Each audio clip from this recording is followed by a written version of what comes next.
750 gram bonfile var. Bunun sadece 150 gramını kullanarak bana göre etin başkenti Arjantin Mendoza'da yapılan sıcak servis yapıldığında, ara sıcak, soğuk servis yapıldığında soğuk meze olarak ikram edilen her et severin mutlaka en az bir kere tatması gereken müthiş bir et mezesi yapacağız.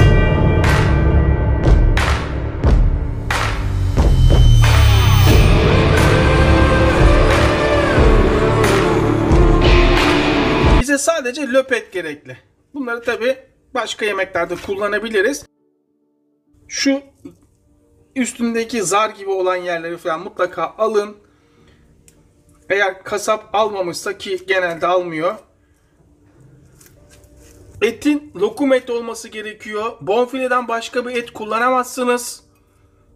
Hiç boşuna sormayın. Mutlaka bonfile kullanmalısınız. Bonfile kullanmayacaksanız bu mezeyi yapamazsınız. Kontrfile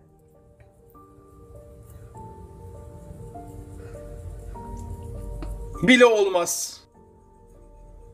Bakın eti olabildiğince temizledim ve sizden istediğim, ne kadar ince keserseniz o kadar lezzetli olur. Ne kadar ince o kadar lezzet. Yani biraz da dolapta dondurursanız buzlukta çok daha rahat kesersiniz. Bakın. İncelik böyle. Görüyor musunuz? Hatta kesebiliyorsanız daha da ince kesin. 750 gram bonfilenin sadece 150 gramını kestim. Geri kalan etimizi başka bir tarafta kullanmak için dolaba kaldırıyoruz. Etlerin kalınlığını görüyorsunuz değil mi? Şöyle herhangi bir kaba alın. Her et severin mutlaka yapması gereken bir ara sıcak ya da isteğe göre soğuk meze, biraz tuz,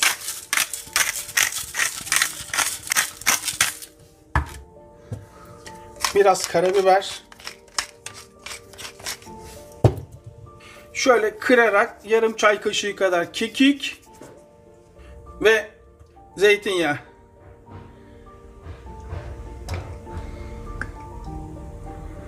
Tablo gibi oldu değil mi? Dolaba kaldırmayın. Oda sıcaklığında şurada beklesin. Orta boy 2 tane soğan. Soğanları hemen karamelize edeceğiz.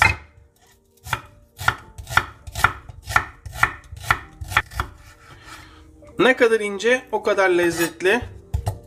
Devam.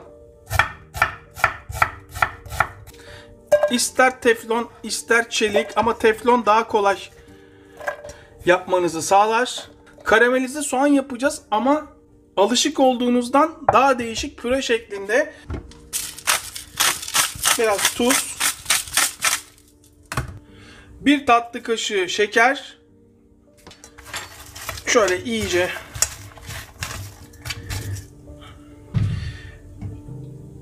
bir yemek kaşığı elma sirkesi. Ölçülü yapalım. Herkes görsün. 1, 2, 3 yemek kaşığı ayçiçek yağı. Şöyle bir karıştır. Tavaya yay. Hemen ocağa. Bakın şimdi. Burada yıkanmış bir demet dereotu var. Dereotunu ne kadar et kullanıyorsunuz ona göre ayarlayacaksınız. Ama en az 3'te 1'i kadar dereotu şart. Sizden istediğim kesmeniz değil, tamamen saplarından ayırıp şu şekil elinizle ayarlamanız. Evet, bıçak kullanmıyorum. Elimle koparabildiğim kadar kopardım. Evet. Soğanlar şöyle bir tıkırdamaya başladı. En yüksek ateşteyim. Şöyle devamlı çeviriyorum. Karamelize soğan yapacağız ama püre haline getireceğiz. Adım adım hep beraber yapacağız. Kafasında soru işaretleri olanlar karamelize soğanla ilgili bütün hepsini bu tarifte gidereceğiz. Böyle kaşığımla ezdiğim zaman püre gibi olması lazım. Hala olmadığını anlıyorum. Yavaş yavaş püremsi hale gelmeye başladı, görüyor musunuz? Ama nereden baksanız bir 20-25 dakikadır uğraşıyorum. Restoranlarda bunu çok fazla yapıp köşede bekletiliyor. Yoksa servis geldiği zaman o anda ürünün çıkması mümkün değil. En yüksek ateşe alıyorum ve etlerimi hemen şöyle bırakıyorum. Çok kısa zamanda pişecekler. Çok inceler çünkü. Bunu atlamayın. Bakın inceliğini görüyor musunuz? Tam 1 1 dakika oldu daha. 1 dakikada görüyorsunuz etin durumunu. Tam 1 dakika oldu. Hemen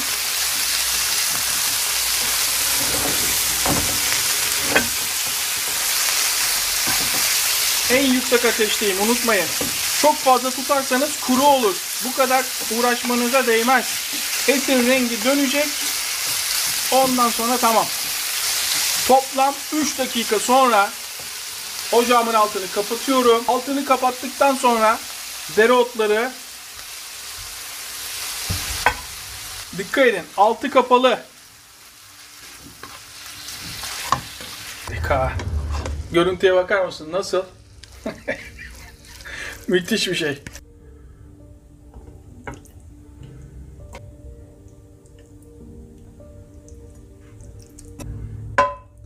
Mutlaka ortaya doldurun. O tabakta yolunu bulur. Şu anda yemek tamam esasında. Görüyor musunuz? Ama devam ediyoruz. Bir sos göstereceğim size. Konuyu açıyor. Normal bildiğiniz krem peynir. 1, 2, şöyle yarım yemek kaşığı hardal. Ama hangi hardal? Her zaman gibi bu marka. Bir ilişkimiz yok. Bir kazancımız yok. Ama bu soslara müthiş yakışıyor. Bir su bardağının yarısı kadar normal oda sıcaklığında su. Bu sos tamamen isteğe bağlı. İster yaparsınız, ister yapmazsınız. Top sizde. Şimdi burada peynirin iyice ezildiğine emin olduktan sonra altını sonuna kadar açıyoruz. Sosa tuz, karabiber. Tabi isteyen burada et suyu da kullanabilir. Et suyu olan. Burada önemli olan sosu iyice çektirmek. Görüyorsunuz suyunu çektirdim. Boşluklar oluştu. Kafanız karışmış olabilir. Şöyle bir sayalım isterseniz. 2 krem peynir, 1 su bardağının yarısı kadar içme suyu, 1 yemek kaşığının yarısı kadar hardal ve baharatları da çay kaşığının 3'te 1'i kadar düşünün. Şimdi krema kullanacağız. Mutfak her zaman çözüm yeri biliyorsunuz. Kremanın hiç markası önemli değil. Buzluğa konmuş. Aslında hiç buzluğa koymaya gerek yok. Neredeyse 1 sene dayanır.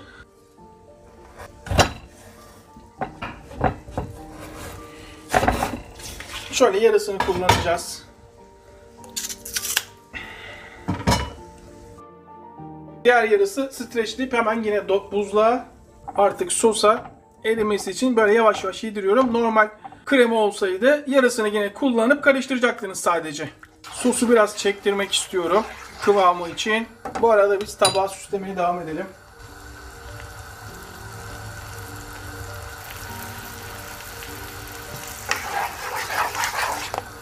Evet, bakın kıvamını görüyor musunuz?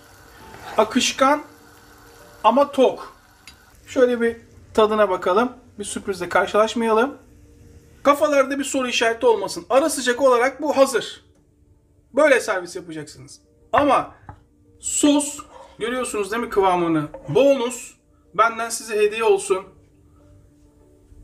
Şöyle aralara, evet.